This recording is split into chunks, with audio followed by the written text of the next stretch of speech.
కర్కాటక రాశి. ఈ కర్కాటక రాశి వారికి మే నెల 2024 సంవత్సరానికి గాను ప్రొఫెసర్ డాక్టర్ ములపూడి సత్యనారాయణమూర్తి గాను మాస రాశి ఫలితాలు చెబుతున్నాను. ముందుగా ఈ కర్కాటక రాశి వారికి ఆదాయం 14, వ్యయం 2గా ఉంది. రాజ్యభుజ్యం 6, అవమానం 6గా ఉన్నాయి. కాబట్టి ఈ యొక్క కర్కాటక రాశి వారికి గ్రహస్థితి మెరుగుదల అయ్యింది కొంచెం.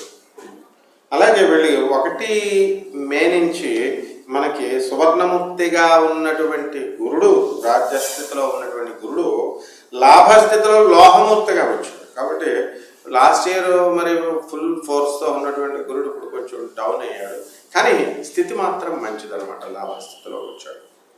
అదేవిధంగా శని మరి 8వ ఇంటో అష్టమ శని లోహమూర్తిగా ఉన్నాడు. కాబట్టి కొంచెం పెద్దగా ఇబ్బంది పెట్టడు, పనులన్నీ కూడా కొంచెం అవడం అనేటటువంటివి జరుగుతాయి అన్నమాట.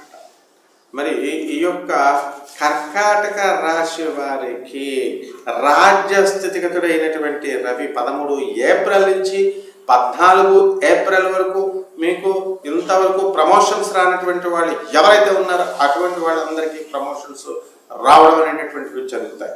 వృత్తి ఉద్యోగ విషయాలలో మీకు ప్రమోషన్స్ అనేటటువంటివి మీరు సాధిస్తారు. అలాగే ఈ యొక్క ట్రాన్స్ఫర్స్ ఉన్నాయి కదా, ఆ ట్రాన్స్ఫర్స్ విషయంలో మీకు కొంచెం కోరుకున్న ప్లేస్లకి కాకపోయినా మీకు ఎక్కడో ఒక చోటకి మాత్రం మీకు ట్రాన్స్ఫర్స్ అనేటటువంటివి రావడం జరుగుతాయి. అలాగే ఈ అష్టమ శని గ్రహ ప్రభావం వలన ఇంతవరకు పెండింగ్లో ఉన్నటువంటి అన్ని పనులు కూడా పూర్తిగా చేయటటువంటి దశకు వచ్చినప్పటికీ కూడా 1కి 2 సార్లు ప్రయత్నించుకోవాల్సినటువంటి అవసరం ఉంది. అలాగే కాంట్రాక్టర్స్ మీరు వర్క్లన్నీ కూడా పూర్తి చేసి పెట్టారు, అయితే ఆ పూర్తి చేసినటువంటి పనులకి సంబంధించిన బిల్స్ రావాలి కదా, ఆ బిల్స్ అన్నీ కూడా మీకు ఈ నెలలో రావడం జరుగుతుంది. ఇక ఈ యొక్క శుక్రుడి యొక్క పరిస్థితిని మనం తీసుకున్నప్పుడు మనకి రాజ్యంలో ఉన్నటువంటి ఆ శుక్రుడు 24 ఏప్రిల్ నుంచి 19 మే వరకు రాజ్యంలో ఉంటాడు. ఆ తర్వాత లాభంలో ఉన్నటువంటి శుక్రుడు మీకు ఇల్లు లేనటువంటి వాళ్ళకి ఇల్లు ఇస్తాడు, స్థలాలు లేనటువంటి వాళ్ళకి స్థలాలు కొంటారు.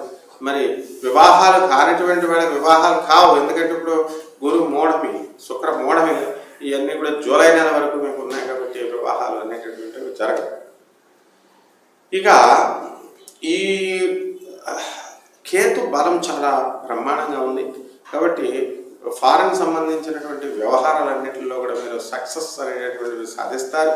మరి ఉప్పు చేపల వ్యాపారం, పచ్చి చేపల వ్యాపారం, ఈ కోళ్ళ ఫారాలు, ఇలాంటి మాంసం, మటన్, చికెన్ షాపులు, ఇలాంటి బిజినెస్లు అన్నీ కూడా బ్రహ్మాండంగా ఉంటాయి. ఇక ఫార్మాస్యూటికల్ ఇండస్ట్రీస్ మీరు సప్లై చేసేటటువంటి ఈ యొక్క డ్రగ్స్కి సంబంధించినటువంటి మెడికల్ పౌడర్స్ ఉంటాయి కదా, ఆ బిజినెస్లు చేస్తున్నటువంటి వాళ్ళు, ఎక్స్పోర్ట్ బిజినెస్లు చైనాకి, ఇతర దేశాలకి చేస్తున్నటువంటి వాళ్ళు చాలామంది ఉన్నారు. అటువంటి వాళ్ళంతా కూడా విజయాలు సాధిస్తారు, వీళ్ళు ఎక్కువ లాభాలు అనేటటువంటివి తీయడం జరుగుతుంది. ఇక ఈ యొక్క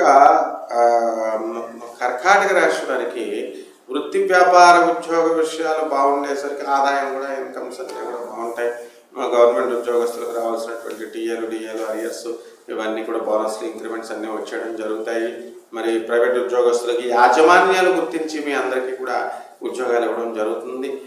వాళ్ళల్లో ఒక చక్కటి స్పృహ వస్తుంది, మేము కష్టపడి ఇది సాధించాలి అని. మరి ఇంతకాలం కర్కాటక రాశి విద్యార్థులు ఎవరైతే ఉన్నారో అటువంటి వాళ్ళు టెక్నికల్ ప్రాబ్లమ్స్ వల్ల కూడా ఫెయిల్ అయిపోయిన వాళ్ళు చాలామంది ఉంటారంటే పాపం వాళ్ళకి పేపర్ చాలా బ్రహ్మాండంగా రాస్తారు, కానీ వాల్యుయేటర్స్ రకరకాల ప్రైవేట్ కాలేజీల నుంచి వచ్చినటువంటి వాళ్ళు యూనివర్సిటీ లెవెల్లో వాళ్ళు కరెక్షన్స్ అనేటటువంటివి వాళ్ళు ఇష్టం వచ్చినట్టు చేసి టెక్నికల్ డిఫెక్ట్స్ ఫెయిల్ చేసినటువంటి వాళ్ళు ఉన్నారు. అటువంటి విద్యార్థులు బాధపడకుండా మళ్ళీ చక్కగా రివాల్యుయేషన్ రాసుకోవడము, తర్వాత మళ్ళీ టెస్టులు పెట్టుకోవడము, ఇలాంటి వాళ్ళంతా కూడా ఈ మే నెలలో మీరు సక్సెస్ అనేటటువంటిది మీరు చూస్తారన్నమాట. ఇక ఆర్మీలో పనిచేస్తున్నటువంటి వాళ్ళు, వాళ్ళకి లీవులు దొరకవు సాధారణంగా, అటువంటి వాళ్ళకి మే నెలలో లీవులు ఇస్తారు. Police, securities, commercial tax department, income tax departments, ఇవన్నీ కూడా ఈ డిపార్ట్మెంట్స్ ఏవైతే ఉన్నాయో అటువంటి వాళ్ళందరూ కూడా అందులో టెంపరీగా ఉద్యోగాలు చేస్తున్నటువంటి వాళ్ళకి పర్మనెంట్ అవ్వడానికి అవకాశాలు ఉన్నాయి. జీతభత్యాలు పెరగడం అనేటటువంటి అవకాశాలు ఉన్నాయన్నమాట. అలాగే ఈ కర్కాటక రాశి వారు చక్కగా ఈ యొక్క కేతు బలం వల్ల, తర్వాత రాహు బలం వలన ఇతరులందరితోనూ కూడా ఆకట్టుకొని ముందుకు వెళ్తూ ఉంటారు. మరి ఈ కర్కాటక రాశి పిల్లలు కూడా, చిన్నపిల్లలు ఎవరైతే ఉన్నారో అటువంటి వాళ్ళు వాళ్ళ తల్లిదండ్రులకి చక్కటి సంతోషాన్ని కలగజేసి ఇవ్వడం అనేటటువంటివి జరుగుతాయి. ఇక రెమెడీస్ దగ్గరికి వచ్చేసరికి ఈ కర్కాటక రాశి వారికి మనకి శని బాగుండదు కాబట్టి శని జపం చేయండి, శని స్తోత్రాలు చదవండి, శనికి కిలోంపావు నల్ల నువ్వుల్ని, నల్లని వస్త్రాన్ని పేద బ్రాహ్మడికి శనివారం నాడు ఉదయం 8 గంటలకి దానం చేయండి. ఆ తర్వాత శనికి నువ్వుల ఉండలు చేసి నల్ల నువ్వులు, తెల్ల నువ్వులతో ఆ శనివారం నాడు చక్కగా అక్కడికి వచ్చేటటువంటి భక్తులందరికీ కూడా పంచండి. అలాగే జమ్మి చెట్టు దగ్గరికి వెళ్ళండి, జమ్మి చెట్టుకు నీళ్లు పోసి ప్రదక్షిణాలు చేయండి. ఆ విధంగా కనుక చేసినట్లయితే మీకు ఈ యొక్క శని దోషం పోతుంది. అలాగే శనివారం నాడు చక్కగా ఆంజనేయ స్వామి వారికి కానీ, శ్రీ వెంకటేశ్వర స్వామి వారికి కానీ చక్కగా దర్శనాలు చేసుకుని మరి శనివారం నాడు కనుక వెళ్ళాలని కనుక పూజ చేసినట్లయితే మీకు ఈ యొక్క అష్టమ శని దోషం పోయి కర్కాటక రాశి వాళ్ళ జీవితంలో మంచిగా ముందుకు వెళ్ళడానికి అవకాశాలు ఉంటాయి అన్నమాట. శుభమస్తు.